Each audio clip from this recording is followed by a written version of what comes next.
You're about to hear a lot of numbers, and I want you to notice something. None of them are exciting. None of them feel like the kind of thing that trends on financial TikTok. None of them sound like the next big AI stock or a meme stock comeback story. And that's exactly why they work. Because if you're starting late meaning you're 40, 50, even 60, your enemy isn't ignorance. Your enemy is noise, the constant pressure to make up for time with risk, the temptation to swing harder, chase faster, and hope the market forgives the math. Benjamin Graham had a very different idea. If time is short, you don't gamble. You build structure. You build margin of safety. You turn a goal like my first $100,000 from a wish into a system. So today, we're using the official 2026 contribution limits you were given: 401k, IRA, HSA, catch-up rules, and we're turning them into a practical plan you can actually run in real life. Not a fantasy plan where you max everything and never have an emergency. A real plan for a normal person in the United States. Mortgage or rent, groceries, kids, medical bills, and a market that can drop 30% right when you finally start taking investing seriously. And there's one detail in 2026 that can quietly derail your catch-up strategy if your wages are over $150,000. Not because you did something wrong, but because payroll, defaults, and plan settings can do it for you. We'll get to that. And when we do, you'll know exactly what to check. But first, the central idea. The first 100,000 is not built by brilliance. It's built by consistent plus protection against your own behavior. The market is a voting machine in the short run, a weighing machine in the long run. Graham's world is full of reminders that emotions move prices faster than reality does. Your job is to set up a system that keeps working when you don't feel like working. Picture someone I'll call Mark. He's 47, not bad with money, not reckless, just busy. He did what a lot of people do. Put a little into the 401k when he remembered, skipped some years when life got expensive, told himself he'd catch up later. Then the last few years happened. Everything got louder. Inflation headlines, rate hikes, market volatility, AI mania, layoffs, people bragging about turning a few thousand into a fortune overnight. Mark looked at his retirement account one night, did the math, and felt that cold realization, I'm behind. That moment, when you feel behind, is where most people stop investing and start speculating. They confuse urgency with intelligence. Graham would say, that's Mr. Market whispering in your ear. Mr. Market doesn't offer you wisdom. He offers you moods, euphoria, panic, regret. He offers you a price every day.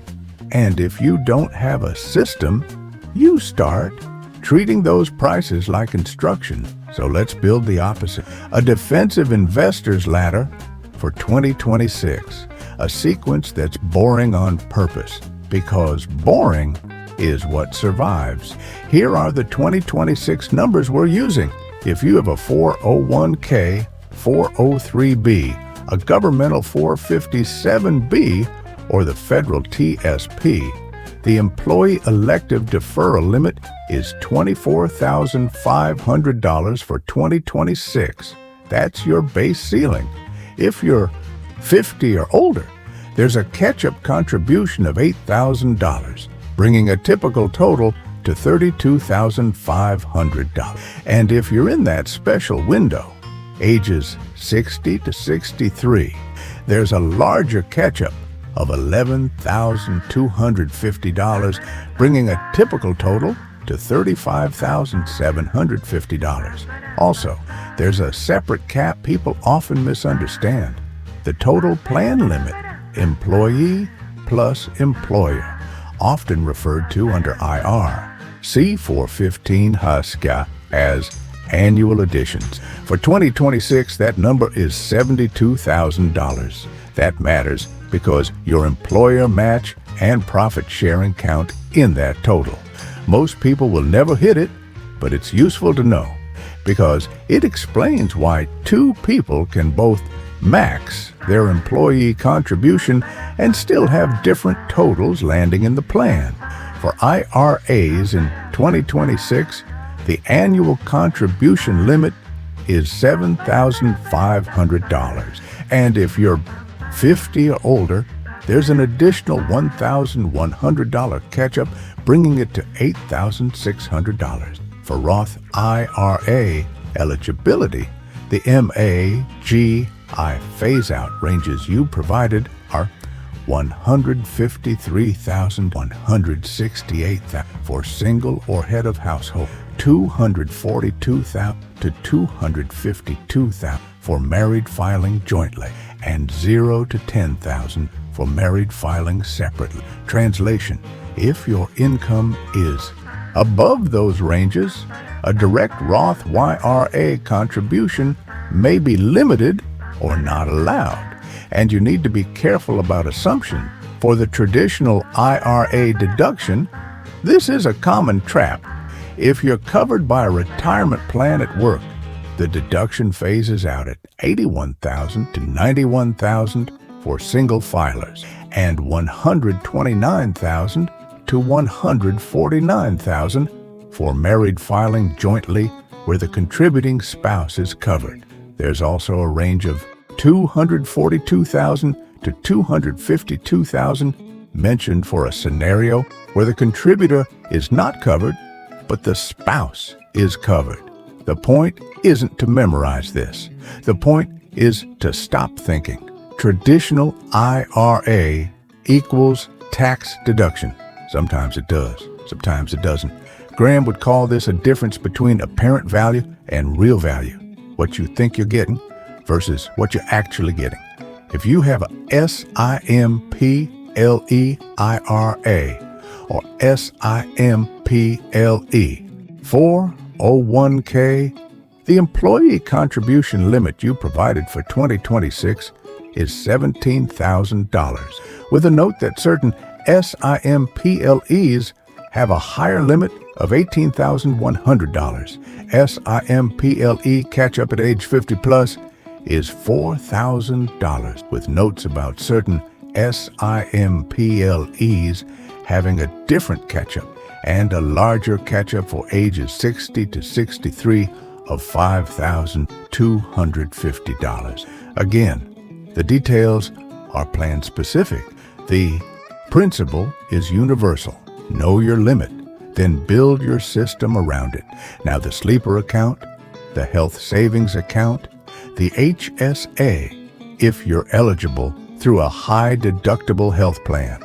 The 2026 HSA limits you gave are $4,400 for self-only coverage and $8,750 for family coverage. And you provided the HDHP minimum deductible and out-of-pocket maximum thresholds.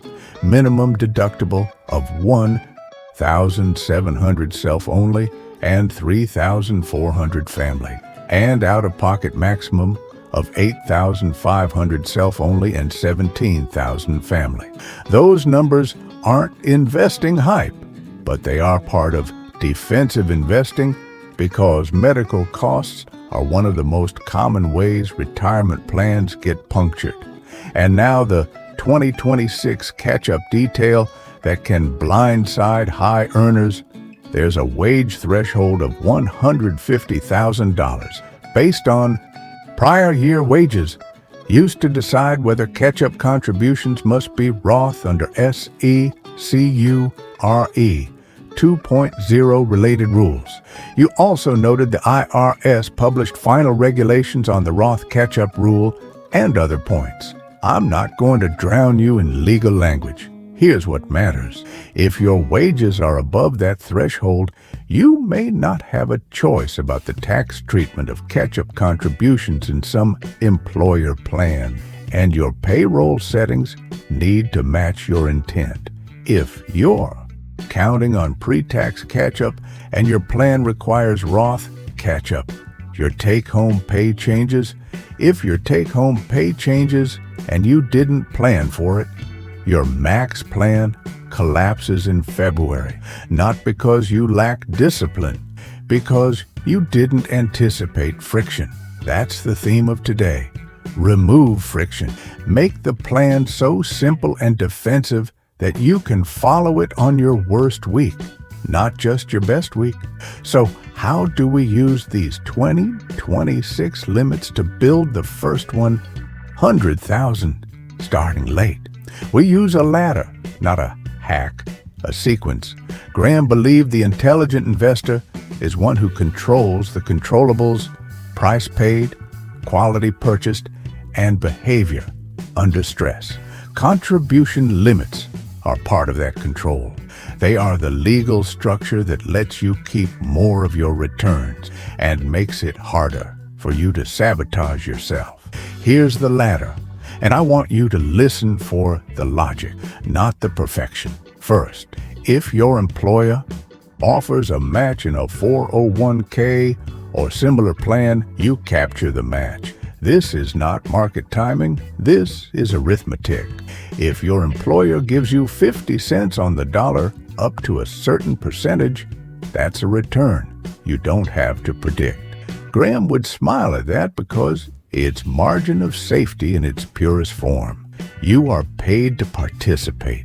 The defensive investor takes the sure thing when it's offered. Second, if you're eligible for an HSA, you give it serious consideration early in the ladder, not because it's trendy, but because it's a rare tax structure and because health costs are a predictable risk in retirement planning.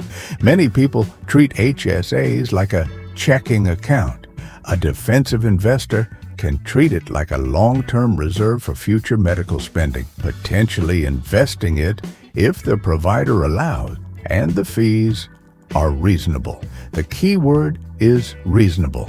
Graham never worshipped any vehicle blindly. He looked for net advantage after costs and constraints. If your HSA provider has high fees or terrible investment options, you adjust. But don't ignore the account just because it isn't glamorous. Third, you decide between Roth IRA and traditional IRA based on eligibility and your real tax situation, not vibes. If you can contribute to a Roth IRA directly and your situation supports it, the Roth can be a powerful tool, especially for people starting late who worry about future tax rates or required minimum distributions. But if you're above the Roth IRA income phase-out ranges, again, the numbers you gave are $153,000 to $168,000 single or head of household, and $242,000 to $252,000 married filing jointly, then a direct Roth IRA contribution may not be available. Meanwhile, a traditional IRA contribution may or may not be deductible depending on those phase-out ranges if you're covered by a work plan. This is where many investors accidentally create complexity. They think they're getting a deduction, and they're not. Or they assume Roth is always better, and they ignore cash flow reality. Graham would say, stop trying to win an argument. Try to reduce risk. Fourth, after you've handled match and you've considered HSA and IRA, you go back to your employer plan and raise contributions toward the annual limit. For 2026, that's $24,500 base, $32,500 if you're 50 plus, and $35,750 if you're 60 to 63. Those are big numbers, but You don't need to hit the ceiling to benefit from the structure. The ladder works even if you only climb a few rungs. Fifth, only after you've used the tax advantage structure, you use a taxable brokerage account. Taxable accounts are not bad. They're flexible, but they are also easier to sabotage, and taxes become a permanent silent partner. If your behavior is rock solid, taxable investing can be fine. If your behavior is shaky, if you find yourself checking the market every morning, then putting more money into the most temptation-rich environment is not intelligent. It's like storing cookies on your desk while trying to lose weight. Defensive investing is not moral virtue. It's environment design. Now, at this point, a lot of people ask, okay, but what do I buy inside these accounts? This is where Graham's philosophy protects you from the modern obsession with story stocks. Graham was not anti-stock. He was anti-overpaying and anti-self-deception. He didn't want you to confuse a great company with a great investment if the price is wrong. He didn't want you to confuse movement with progress. For most everyday investors, especially starting late, the defensive approach often means low-cost, diversified funds as the core. In modern terms, that often looks like broad stock index funds paired with high-quality bonds or treasury exposure. Depending on risk tolerance and time horizon, the exact fund names don't matter as much as the principles. Broad diversification, low fees, and an allocation you can stick with through market volatility. Fees matter because they're the one guaranteed negative return you can spot in advance. A 1% annual fee doesn't feel like much until you realize it's 1% of your entire life's compounding every year. Graham would call that a permanent handicap. If you want to start late and still win, you can't carry extra weight. Now let's talk about the real obstacle, psychology. The first 100,000 is often the hardest because it's the phase where the dollar amount feels small compared to your effort. You contribute, you sacrifice, you say no to things, and the account balance doesn't instantly validate you. Meanwhile, the internet is screaming that someone turned 5,000 into 50,000 in a week on options or a hype stock. That's Mr. Market again. He's dangling the lottery ticket and calling it strategy. The defensive investor reframes the goal. The first 100,000 is not a trophy. It's a safety threshold.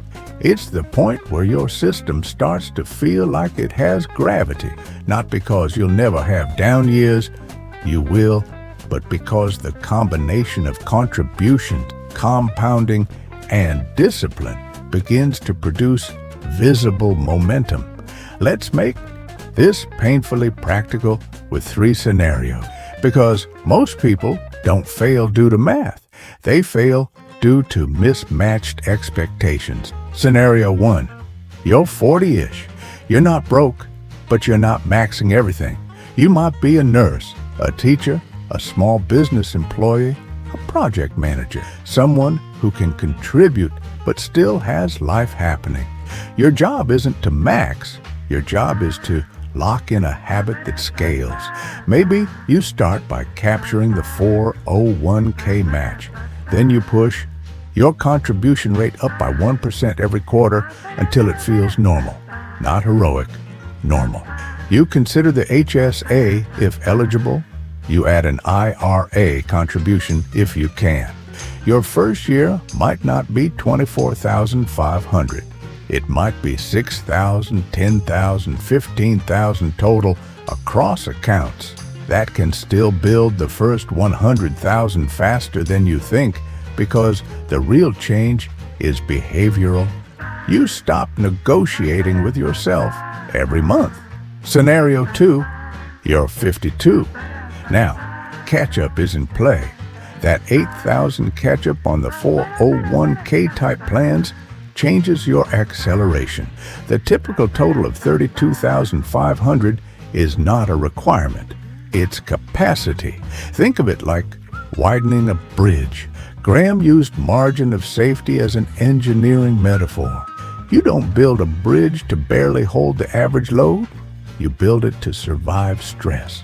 Catch-up room gives you the ability to survive a few bad years and still make progress, because you can increase contributions when you're able, but only if you kept the plan. If your portfolio is complicated, your behavior tends to be complicated. Simplicity is not childish, it's resilient. Scenario 3. You're 60 to 63. That larger catch-up, the $11,250 catch-up that takes the typical total to $35,750, can feel like a final sprint. And this is exactly where people can blow up, because they feel the cliff of retirement approaching and they want to force the outcome. They chase returns. They buy concentrated bets. They make it back after a down year. They stop being investors and become speculators with a deadline. Graham would tell you, if you're closer to needing the money, your margin of safety should increase, not decrease. That doesn't mean you abandon stocks entirely. It means you align your allocation and your cash reserves with the reality that sequence of returns. Risk is real. A big drawdown right before or after retirement can do more damage than people expect, because withdrawals plus losses can compound in the wrong direction. So the defensive move is this. You keep a meaningful buffer in cash-like instruments or high-quality bonds. Think treasury bills, money market funds, or short to intermediate high-quality bond exposure, so that in a downturn, you're not forced to sell stocks at depressed prices just to live. That buffer is not cash drag. It's behavior insurance. It's what keeps you from panic selling at the worst moment. It's the cost of staying rational. Now let's return to the catch-up rule issue, because this is the kind of thing that sounds small, but in real life, it breaks plans. If you're using catch-up contributions in a workplace plan and your wages are over the $150,000 threshold you provided, the tax treatment may need to be Roth for the catch-up portion under the rule framework you reference. What does that mean in plain English? It means your paycheck could change when you turn on catch-up.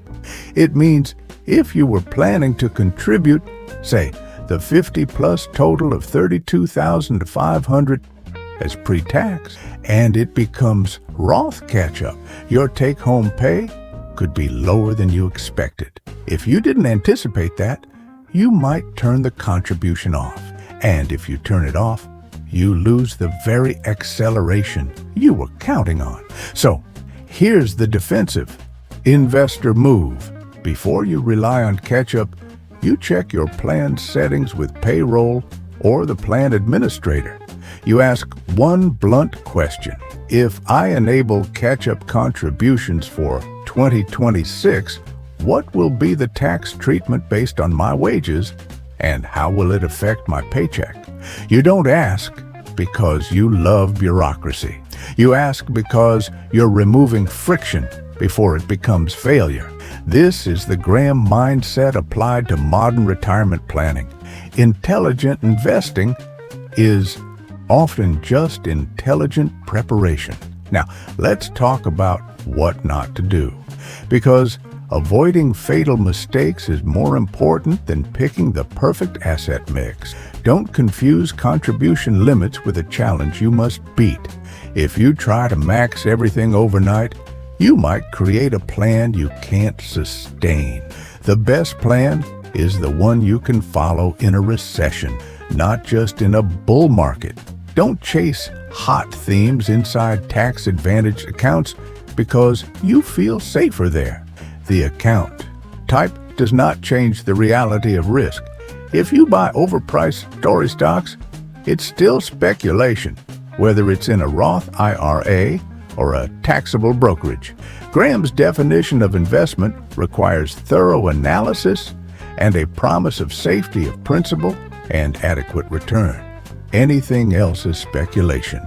That definition is brutally relevant in a world where people confuse a viral narrative with analysis. Don't ignore fees and complexity.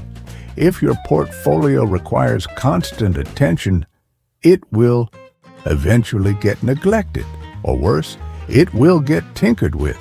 Most people don't tinker their way to wealth. They tinker their way to regret. And don't let market volatility change your identity. When the market drops, Mr. Market will show up looking depressed and convincing. He'll make it feel irresponsible to keep buying. But the defensive investor remembers your contributions are not a prediction. They are a policy. You're not buying because you know next month will be higher. You're buying because you're building ownership over time at reasonable cost, and because your plan assumes you're not smart enough to time the market consistently. This is where rebalancing becomes your quiet superpower. Not day trading, not reading the charts, rebalancing. When stocks run up and become too large a portion of your portfolio, you trim back to your target. When stocks fall and become too small a portion, you add, often automatically through contribution. Rebalancing forces you to do what emotions resist. Sell a little when things are popular and buy when things are hated. That is, in spirit, very close to Graham's temperament.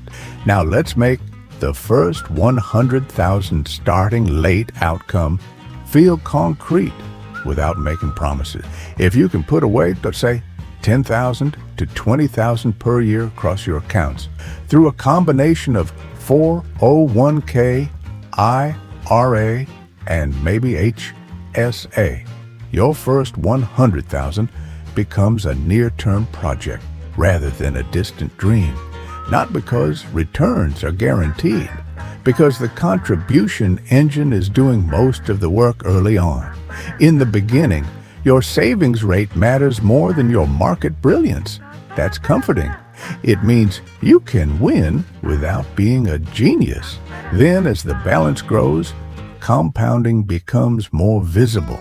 The account starts to move in larger dollar amounts. The market's daily fluctuations get bigger. And that's exactly when your discipline gets tested. The first one, 100,000, isn't the finish line. It's the moment you realize you built something worth protecting. So let's close this the way a defensive investor would close it, with a short, memorable checklist you can run tomorrow morning without needing motivation. Open your 401k or workplace plan and confirm the match. If there's a match, set your contribution rate to capture it. If you already capture it, consider a small automatic increase. 1% is enough to change your trajectory without changing your life.